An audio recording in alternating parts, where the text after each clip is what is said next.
Hey Creepypasta fans, it's Joseph with the Dark Cosmos. Enjoy tonight's sci-fi horror story, and remember, stay cosmic.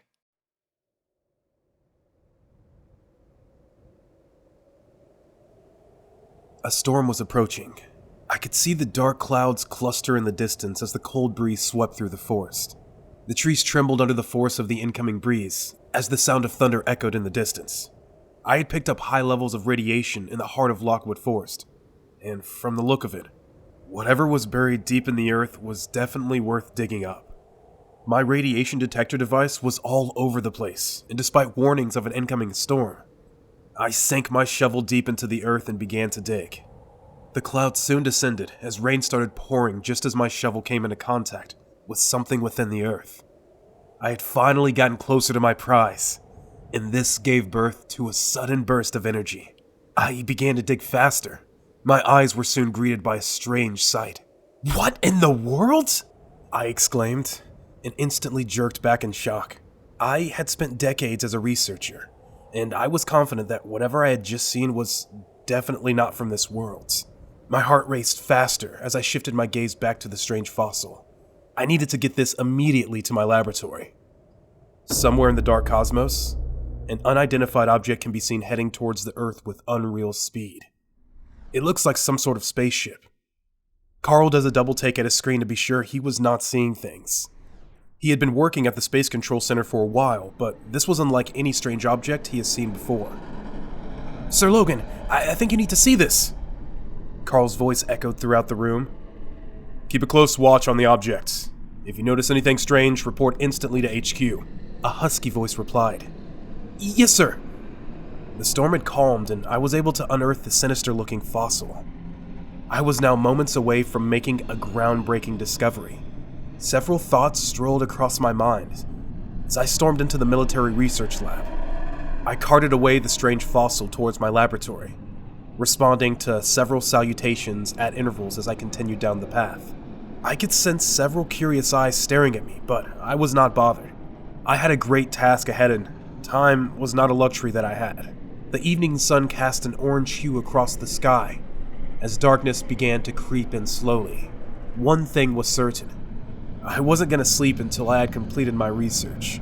The fossil was at least 7 feet tall, with indescribable features, and several extended appendages protruding from different parts of its body. A spherical structure that seemed like its head sat above its distorted body. Right from my childhood, I'd always been interested in xenobiology, the speculative biology of extraterrestrial life forms, and despite several remarks from a few of my colleagues in the military, I furthered my research even after joining the Army. I had taken several samples from the fossil, and had already begun to process my findings when I drifted into oblivion. I was, however, drawn back from my oblivious state by the beeping sound of one of the machines. I was right.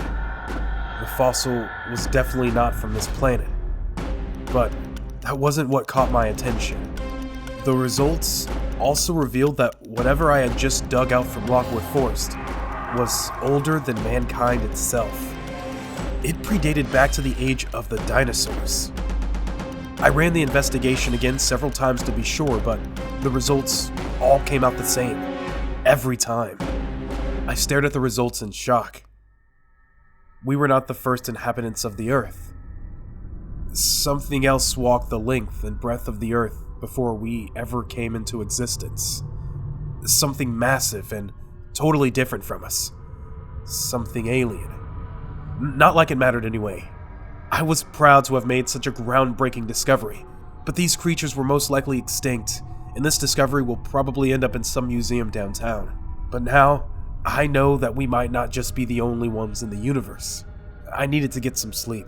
I took a quick glance at the alien fossil before strolling out of my laboratory. Everyone in the Space Control Center held their breaths as they stared at the strange disc-like structure, which hovered in the large screen right in front of them. They had been monitoring the strange object since it gained entry into our stratosphere, and it was now obvious that there was something strange about this particular unidentified flying object. It strolled across the sky like it had a mind of its own. Was this some sort of weapon of war by a nation? Rumors spread like wildfire, but every nation denied involvement. Only a few people knew where the strange object had come from. "What do we do now, sir?" Carl asked curiously, fear evident on his face. "We wait. We are not sure about..." He was still speaking when the unidentified flying object came to a sudden halt. On the coast of Riverlandville. It was definitely an alien ship. Carl trembled in fear as he thought of what could probably happen next. This is not good," he stammered. Every news channel in the world was talking about the strange object, which descended from the heavens, but so far, no attack had been launched. Well, not until now. Suddenly, an ominous noise emanated from within the spaceship, as a powerful surge of energy pulsated around it. I was glued to the TV which hung calmly on the wall in my office, stunned at the sudden turn of events, my military uniform glittering under the fluorescent light. "Logan!" I shifted my gaze towards the source of the sound. "We need to go. Now!" It was my colleague. If this was really what I thought it was, then no one was safe. I was about to leave my office when the surge of energy that had been pulsating around the strange object suddenly erupted throughout the coast of Riversideville, and scores of sinister-looking creatures emerged from within, like the disc-like object. I have never seen these creatures before, but I will recognize their unique biology anywhere. They have very similar features to the fossil I had unearthed just a few days ago. Could this be a coincidence? I asked myself. I silenced my thoughts immediately. Now was no time for unnecessary debates, as I immediately grabbed my gun and stormed out of my office.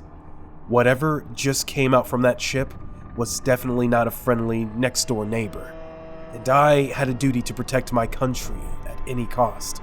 Carl, they didn't need any more signs. It was an alien invasion. It sounded like some sort of fantasy tale, but it wasn't. It was real. In the midst of the growing chaos, a familiar voice echoed in the control hall of the Space Mission Control Center. "Carl, get the President on the line."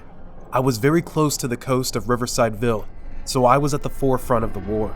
Nothing seemed to make sense, but it was no time to use our heads. We fought with everything we had. The aliens were totally not friendly. They launched everything they had, but we fought back hard. Luckily, our weapons could pierce their thick flesh. They were repelled with heavy force, and their attack was contained. The Battle of Riversideville lasted for about a week before we were able to take down their ship. We might have won the battle, but the new revelation that we were not alone in the universe haunted every mother and child.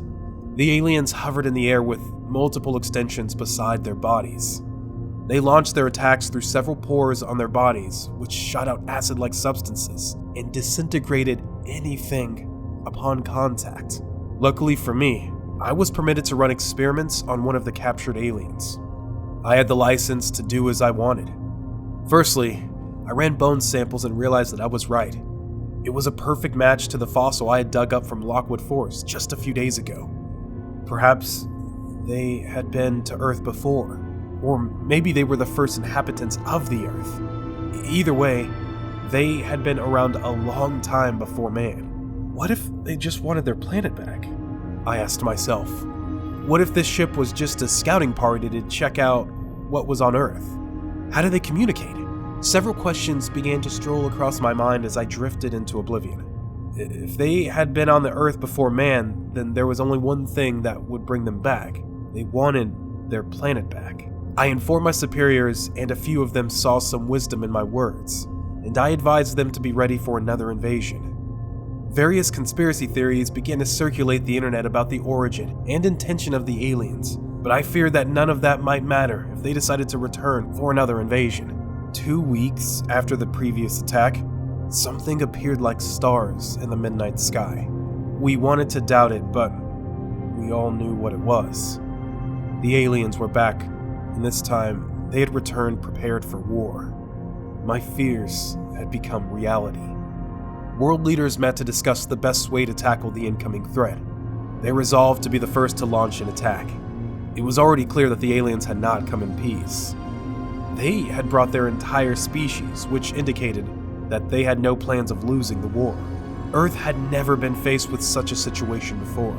We had just found out that we were not alone in the universe just a few weeks ago, and now we were at the brink of war and total extinction from an alien species.